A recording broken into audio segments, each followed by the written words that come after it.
Hey guys, so my last video I gave you a tour of the inside of the tank and kind of showed you the animals and creatures and things I have living in there. And in this one I want to show you some of the upgrades I've done to the tank, because over the past year there's been a whole lot of them. I've done a lot of changes to the plumbing, to the lighting, and yeah, just lots of stuff. So this is kind of for the people that would geek out about this kind of things like me. I love to see these kind of things. So if you're not interested, just skip this video. So anyways, let's check it out, starting with the top. Okay, so up here, the canopy area. Hold on, let me see if this lens, oh yeah, that makes it much more clear. Alright, there we go. So in the top, I don't know if I showed this in a past video, it's been so long, but originally I had a light like this. It was the, let's see, Current USA Marine Orbit LED, and it had really good reviews. A lot of people had some really good luck with it, growing corals and everything, but I quickly realized it wasn't quite gonna cut it, and I think it's probably because of the depth of the tank. This is, I think around 25 inches deep, or 26, something like that.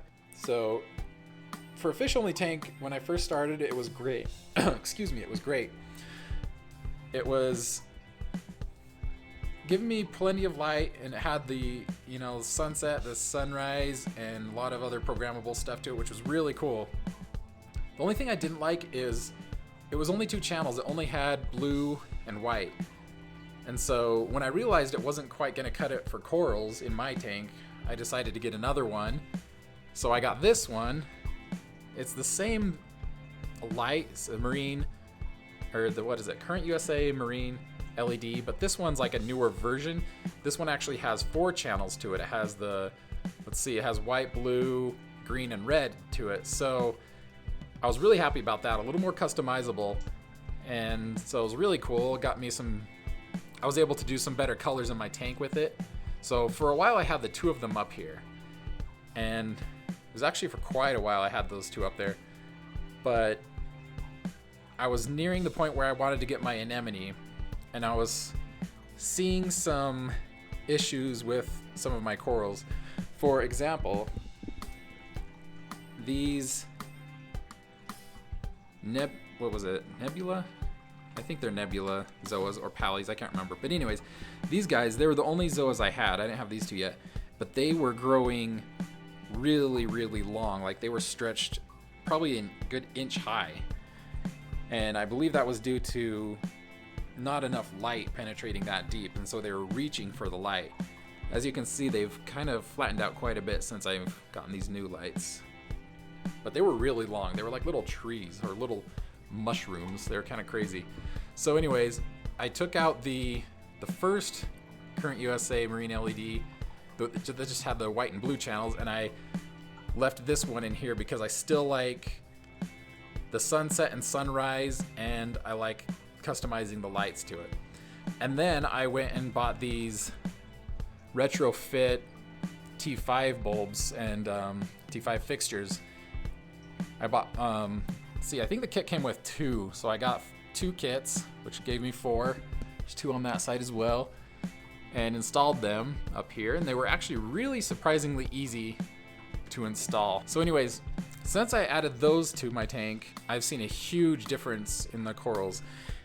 And in fact, this frog spawn here, it might be hard to see, but recently it grew 2 mouths, and it's starting to grow another head. So that's really exciting, because I've had this thing for, geez, like a year or something. I don't know. I can't remember when I got this thing. Close to a year, I think. But it hasn't really done much. It's kind of expanded, but it hasn't grown any new heads, and I was starting to wonder if I was doing something wrong. So I'm assuming it has something to do with the light, because ever since then I've started noticing some growth on it, as well as my other corals. Like my pulsing xenia has gotten huge. It was tiny when I got it, and same with my acan back there. So anyways, the LED was a really cool LED, but I'd say it's more for a fish only, or maybe a smaller, a little more shallow tank if you're gonna do corals. but I still keep it up there because I like having the sunrise and sunset, whereas these ones, the T5s, they just click on and off. And I like having that fade out effect. So that's it for the lights. Now, oh, in here, if you remember that this aquascape on this section was quite a bit different. It went all the way to the top and just barely broke the surface of the water. And I didn't like it because I was getting a bunch of stuff that would collect back there. It wouldn't like circulate and sweep everything back this way into the overflow. So I decided I'd take it down. So I tore down my rocks almost all the way down.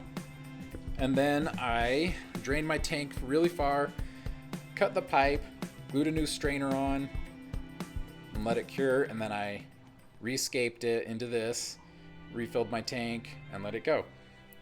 And I think it looks a lot better now, not reaching the top. It keeps my water a little better, I think. And then down underneath, I actually rerouted some of the plumbing. See, that's the pipe that comes up the middle inside that rock work, which I would not recommend. This was because I didn't do my research when I first built my tank. And so I do not recommend cutting a hole in the bottom of your tank. This is a huge weak point, and I'm really lucky I haven't had any issues with it yet. But anyways, I decided to take advantage of it, and I rerouted some of my plumbing so that it comes down through here, and I have this valve, and when I want to do a water change, as long as I'm not going to be vacuuming the sand, I just pop this valve open. It comes down here, down, and into my drain.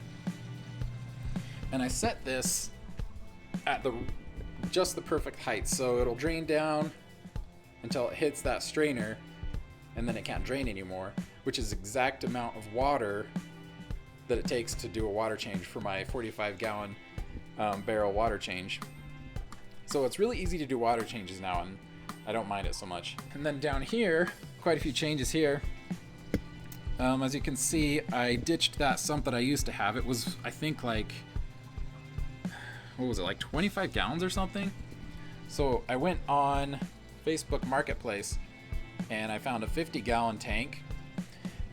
And I would have done this from the beginning, but it wouldn't fit through this doorway. It's not the biggest door, and this thing's really long. I mean, 50 gallons are pretty big. And so what I ended up doing is I had to tear it apart, clean all the silicone off, which if anyone's done that, you know how big of a pain in the ass cleaning silicone off of glass is. And then I had to bring it in here piece by piece. I put in the bottom panel, and then I brought in a side panel and glued them together, and then brought in another side panel, glued them together. So I had to reassemble it underneath the tank. It was really tricky and a pain in the ass. And then I got these just some acrylic sheets here and silicone them in as baffles.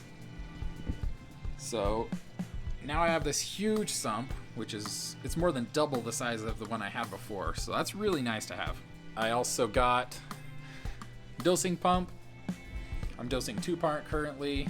I was trying this Triton system, but I switched to 2-part, and I'll probably go into the Triton system, my experience with it, in another video. Did have to move some things around. I got my RODI unit right here, which is convenient to remove the filters, because I used to have it in the back there where the reservoir is, and it was really hard to get these off. One of the last things over here in my utility closet, kind of turned this into my fish storage room. Don't judge my mess. This is all my fish stuff over here.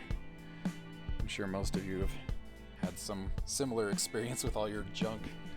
So I added these shelves up here, have a bunch of my test kits and all this other crap up here.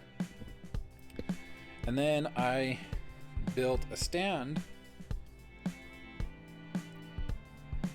and these are my quarantine tanks. This one is my quarantine tank for corals, and as you can see, it's empty right now. I don't have anything. I'm hoping to get some new corals pretty soon. This little LED, can't remember the brand, maybe I'll figure it out later, but I bought this on Amazon. It was really cheap, and this thing is a beast. I mean, when I put stuff in here, it was doing better than it was in my display tank. I saw a lot of growth in this with my corals, and then when I moved it to my display tank, they actually just kind of like didn't do anything. And I think that's probably partly because of the lights I was using originally, those 2 LEDs. Anyways, this one is my fish quarantine tank, and it's still got water in it because I just recently moved the clownfish into my display tank, so still got to clean this thing out. It's kind of a mess at the moment.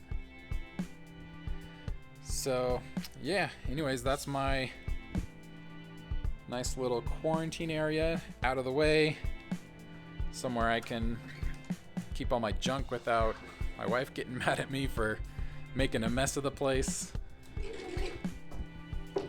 So anyways, those are some of the changes I've made to my tank over the last year.